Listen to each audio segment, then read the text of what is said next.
Hello and welcome to Conquering Mount Scrapmore with Brenda. I'm Brenda and we're here today with another episode of Free Pattern Friday. That's right, FPF, Free Pattern Friday.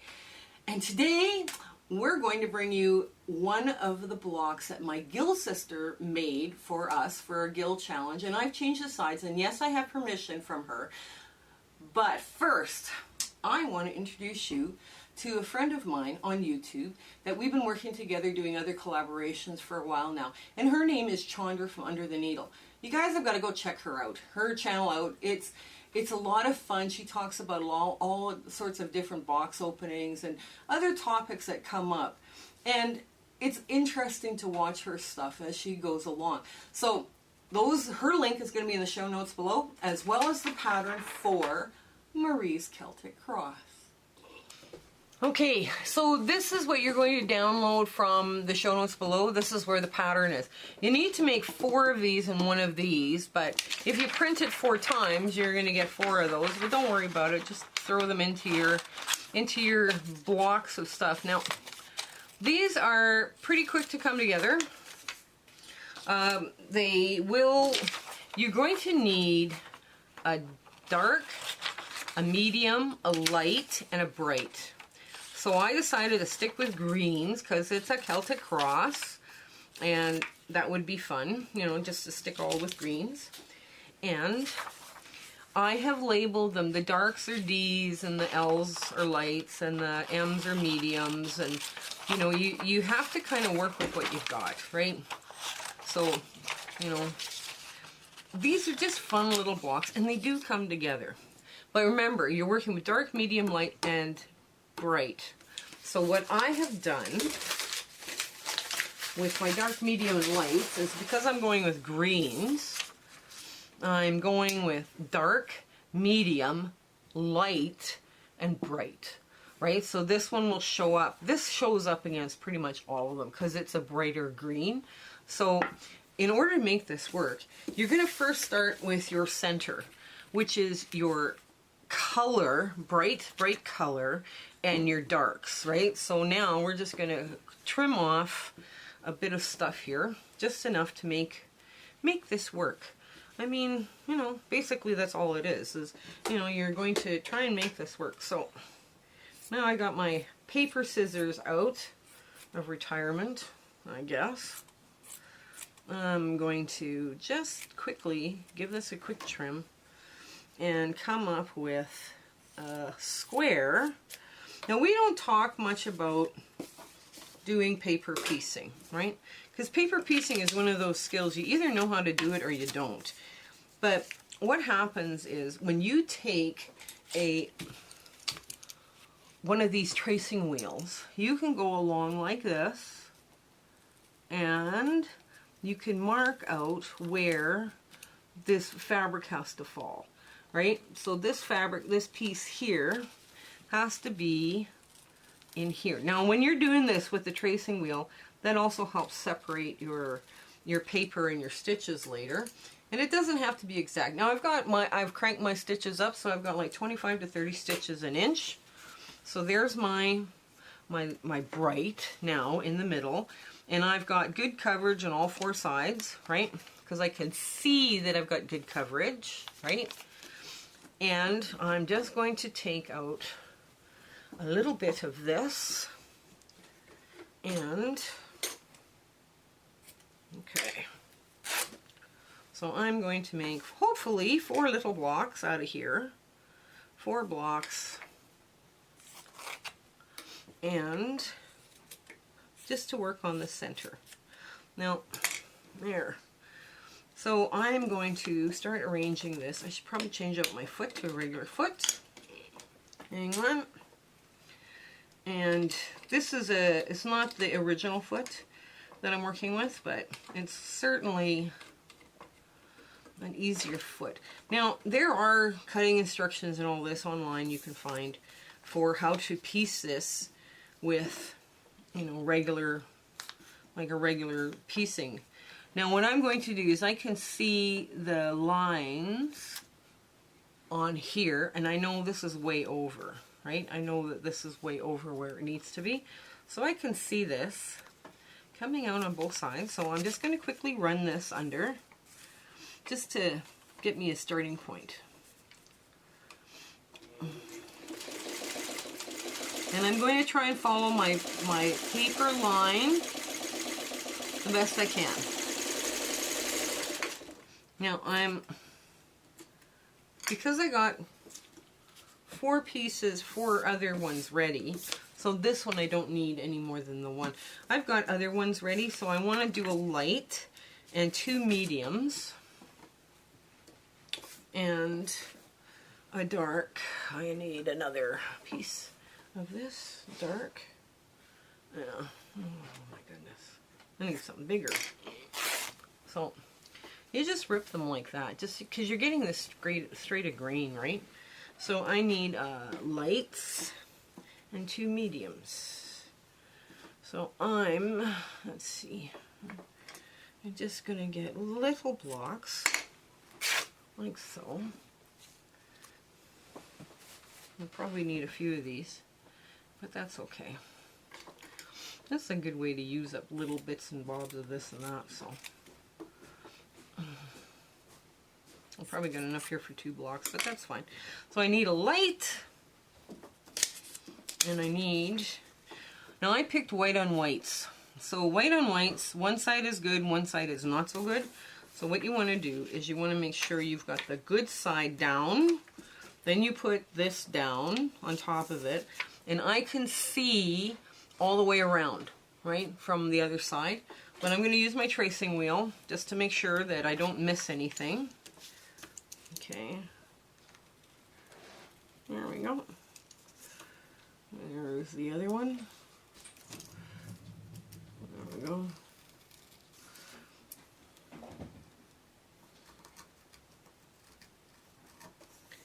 And here.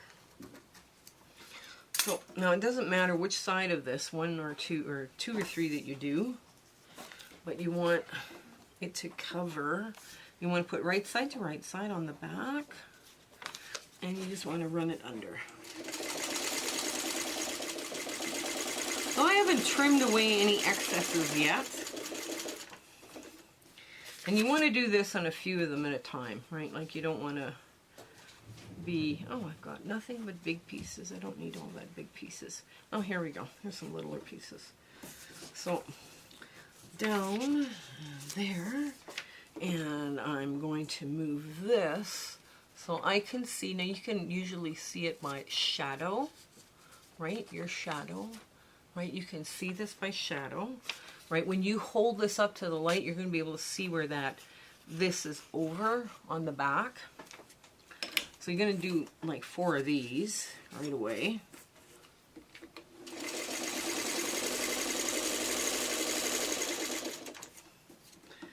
And once you get used to a more carefree approach to quilting these, this becomes so much simpler.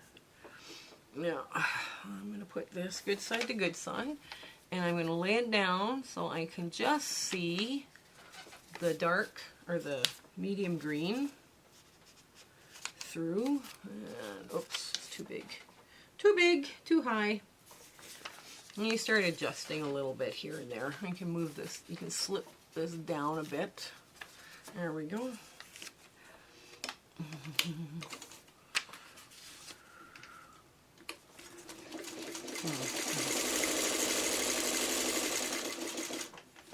Now I'll finish the rest of these in a bit. Okay. And I might as well do the last one because I'm here already. Yeah, I find I like paper piecing a lot. I find I can do a lot of really fun things with paper piecing. You can't do conventional quilting or piecing. You get very wonderful precision and accuracy with paper piecing that you don't get with other methods of patchwork. So that's why I love paper piecing so much. Okay, so I shouldn't have done all 4. I'm just going to do 1 at a time now. I'll do the other 4 after. So now where I start with this is I start with 1 and it's a dark. So I'm going to make a little mark here as to where I'm going to start my one. And I need a color. I need bright color. So I go back to this bright green. And I just drop the other one on the floor. Okay. Now, I can do this. Okay, bright green. And I'm going to put this right side to right side. Yes, it's way too big, but it'll do.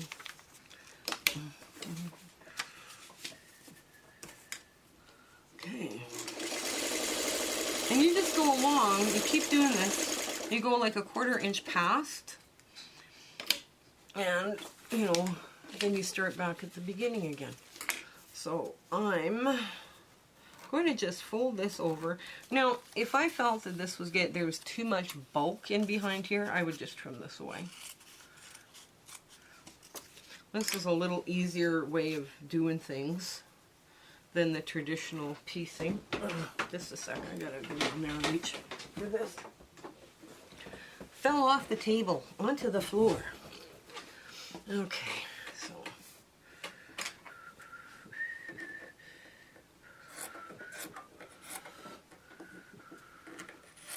there we go.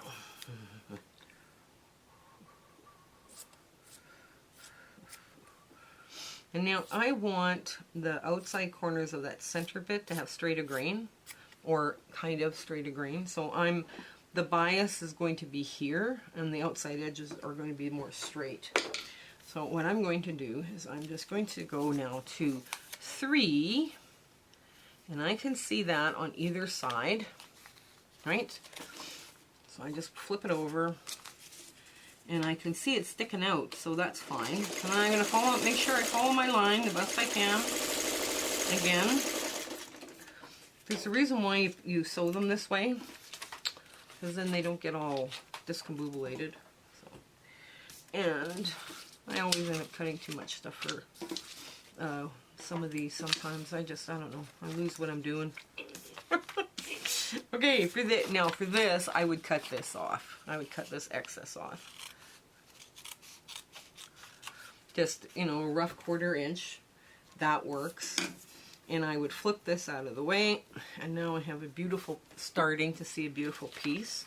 I'm going to take the rest of these and put them to the side. Now I'm going to I have to do another one of those. Okay.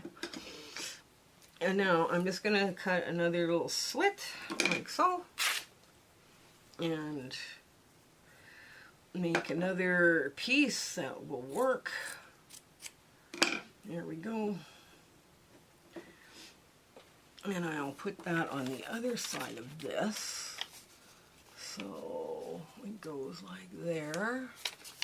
Now I'm going to make sure I've got enough coverage. Nope, I don't. I don't have enough coverage, so I gotta move this up. I'm gonna move it up like this. Right, yeah. Now, when you're holding this up to the light, now people do this with a light box too, and when you're doing this with the light, you can definitely see it, right? So, you know, don't start, well, I can't see what I'm doing. Well, yeah. There we go. Just a 1/4 inch past, and the last piece on this comes up with a color, and I fold this out of the way, trim off the excess. I only want like a 1/4 inch on the back, right? So you don't have to get too fussy with any of this. Especially since I can't find my you know, the trimming tool that I have, that add a 1/4 inch ruler. Because you can do these without an add a 1/4 ruler. You know, that's the other thing I want to explain to you. You know, it's like, if you don't have the tools, I mean, they did use a ruler at one time to trim this stuff, right? So, there we go. Now, I'm just going to get this way down there. Okay. Okay, now,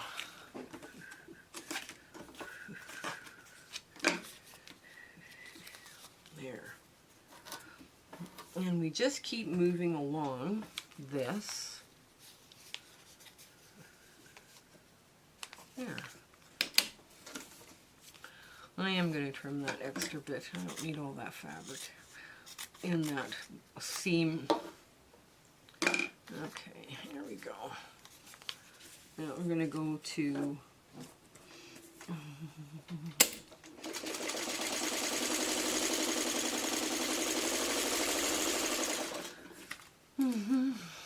well, I hope you're having a good day.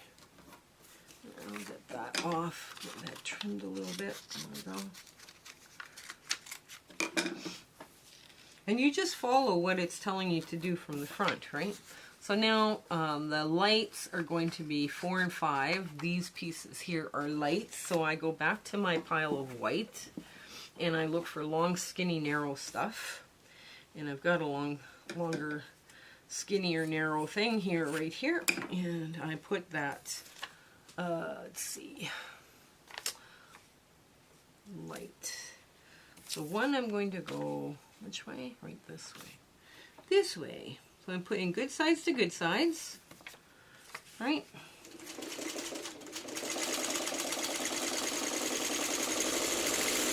This is easier when you do a bunch all at once.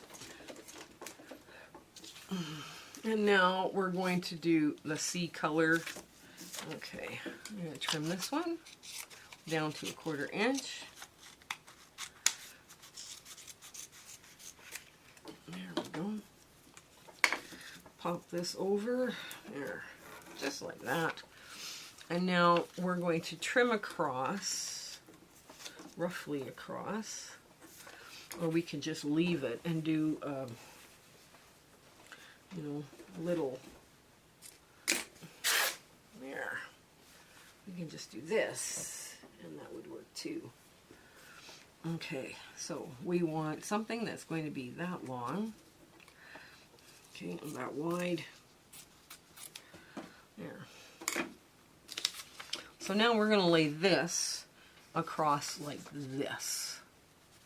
And we just want to be 1/4 inch above that peak. And we want to be pretty much a little bit above where we are. And we want to kind of center it in the square. And we're going to lay it down. And we're just going to sew across. Nice and neat.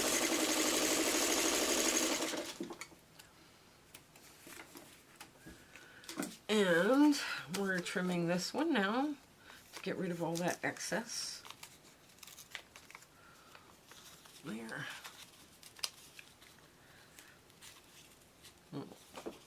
I don't want to cut the paper, so I want to get this, free this a little bit from.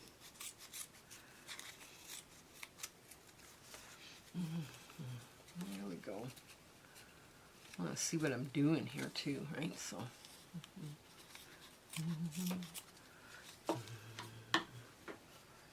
There. Now that's a little rough. It looks a little rough. If you want to make it nice and straight, that's the advantage of those trim at 1/4 rulers. You get a really nice, neat little product in the back, which is fine. I mean, all good. Here we go. And now we're just going to add the last piece, which is, there we go, just like that. I'm going to look for my, where this is. Oh, there. The last piece onto the center. And the center now is done, essentially. So this gets flipped out of the way. And now this gets put good side to good side. And we're going to run that under.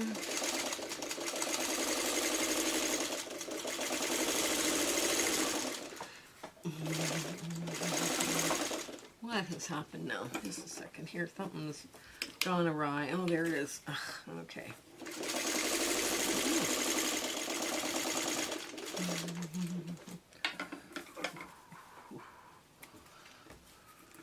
Well, I just want to show you that center. That is now done. All I have to do is trim the outside edge of it, and we're good. right? All I have to do is, you know, clip around. And with this, we're just going to keep going forward. I'm going to clip off the excess.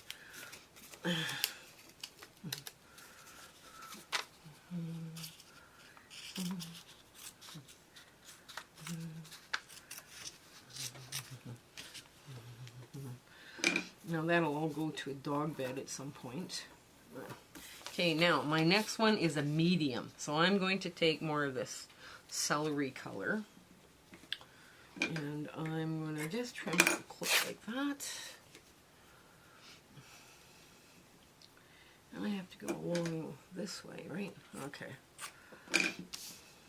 Okay. So 5.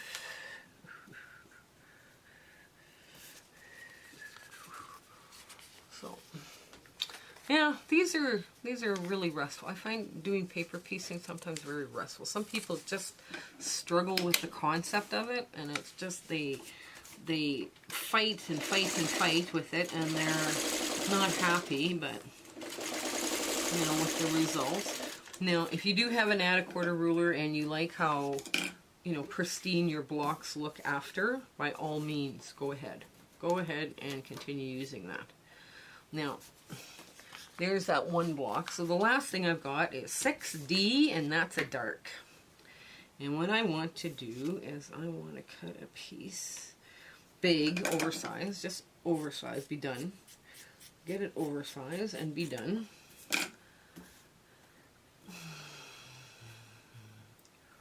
And I want to lay it up over 1/4 inch over that point right there. There's a point, and I want to lay that one up and across, nice and neat. And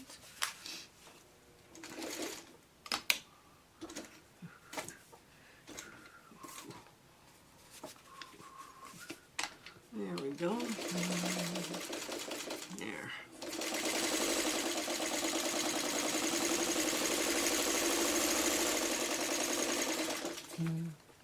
Now, we have just this one left.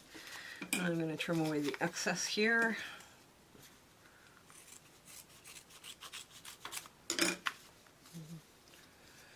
There we go.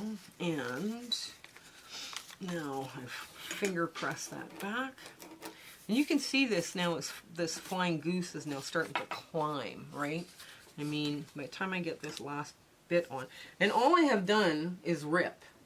Right? I haven't measured anything to be precise or, you know, anything like that. I've just, okay, let's just take this and rip and be fast and be done, you know. That's where I think a lot of people, they get waylaid on what they're supposed to be doing, and, you know, it becomes stressful then, right? So, there we go.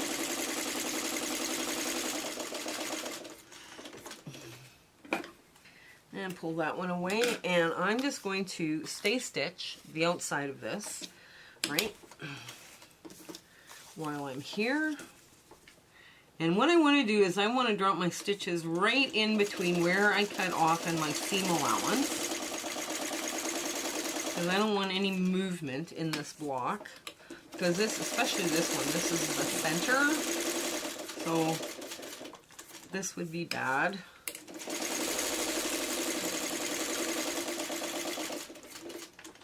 And right back to where we begin.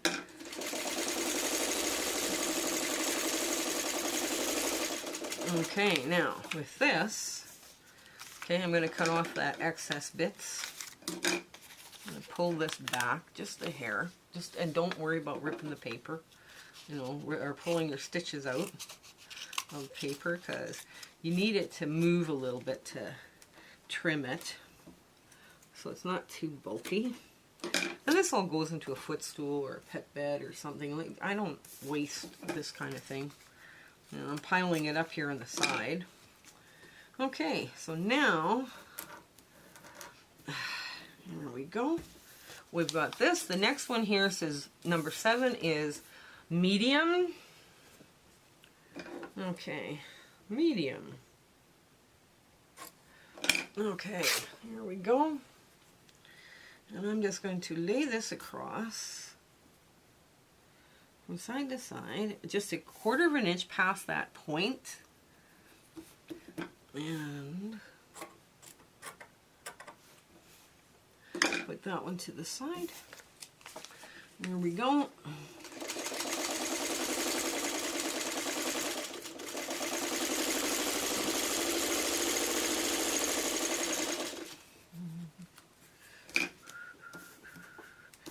So that's nice and stay stitched now. I don't know if you can see the stay stitching I did. So I can trim that anytime. Now what I'm going to do here is I'm going to pull this back. Just and trim up this white. Trim it back just a hair.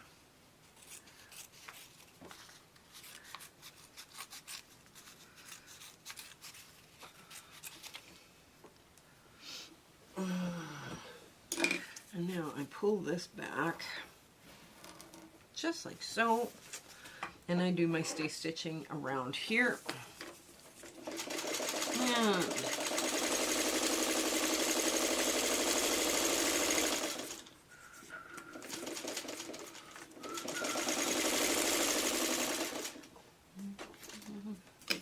right in between those, the seam line and the cut line.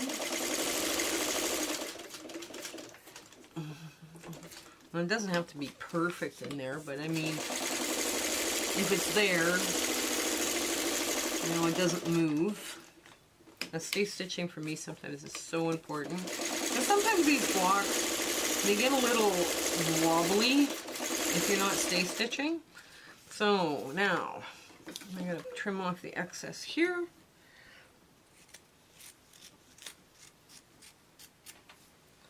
There.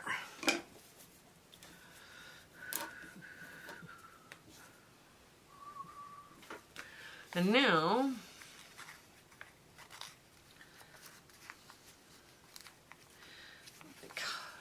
dark, medium, color, light. So now I go back to the white. I believe I go back to the whites. So now,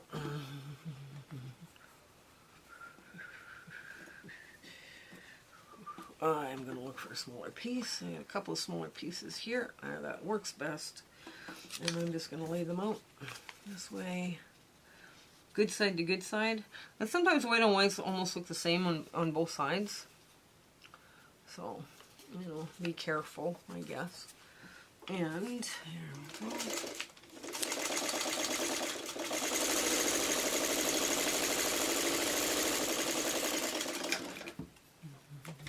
Now that one gets cut and pressed.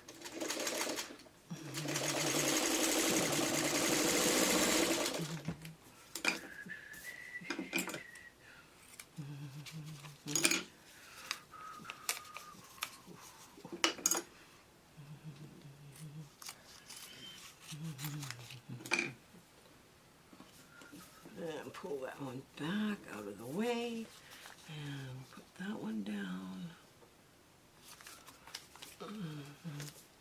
Pull it down just a hair there.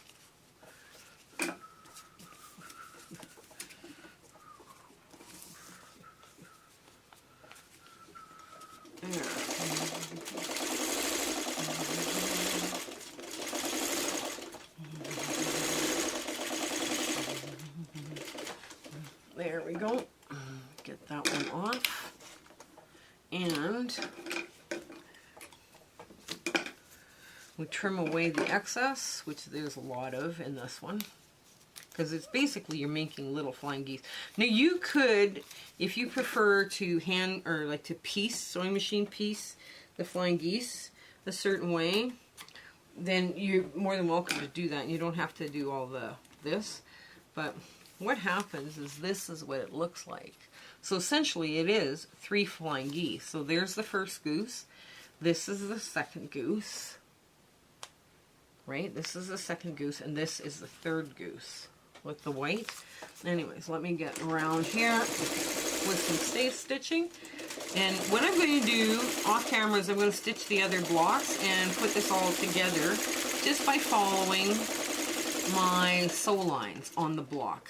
Right? These sew lines here. Okay. we'll just get this all done for you and then we'll get to our ta-da moment. Okay, I was so excited to put this one together. Okay, so this is our ta-da moment for Marie's Celtic Cross. This is the mini version of it, and the free pattern is down below. It is a paper piecing pattern, and it just turned out just stunning. Just stunning. Like, and I pulled these fabrics out of my scraps and my crumbs, basically. So I decided, okay, we'll thin out a few. I put the white on whites. I thought, okay, that would be better. For these blocks here, they're listed 8W and 9W. That's background, or white, because I was using like low volume, right? Light, dark. Light, dark, medium, light is the white. So white is also white, so yeah. But anyways, isn't this a cute little block? Now, we're not supposed to point out our mistakes as quilters. And can anybody see the mistake here, or the problem? I ran out of material. I ran out of this material. So I went and found a material that was very close in color and texture on the fabric. And you can't see it unless I go, see right there. Don't point out your mistakes to other people. Do yourself a favor. It's kind of a thing we all do, and we all zoom in our mistakes. No, stop doing that and stop telling people about it. Even though I showed you this block and you're going, oh, it's so lovely. And then I show you the mistakes and you're like, oh, even I run out of fabric, right? Okay. So I want to show you the block that Marie designed that I made my Guild Challenge from. Now this is the block I used. So this, my quilt top is all reds, grays, and black and white prints. So mine is looking very dynamic and very, over the top. And this is a 12.5-inch block. This block finishes at 7.5, and it will be 8 inches unfinished, right? So so it's a little mini. It's like the little sister, right? But anyways, I thought they were kind of fun. They were kind of fun to make. But anyways, patterns below. Go check out Chandra from Under the Needle. Have fun, guys, in your sewing room, and have a lovely week. Bye. My husband and I would like to thank you for watching today. We're so happy about the way our channel has grown, and we just want to wish you so well in your journey along with us. Please like, share, and subscribe, and tell your friends. Now, the next thing is this quilt. We are wondering if you guys would like this quilt as a free sew along on this channel this fall, this coming fall, winter. We were kind of thinking that this one would be really fun to do. We could do it in a larger size or a smaller size, it's up to you, but this one was a lot of fun to make. And it lends itself to being hand stitched, but you can also do this on a sewing machine as well. So let us know in the comments below. Remember, share, like, subscribe, tell your friends. Okay, have a great week ahead. Bye!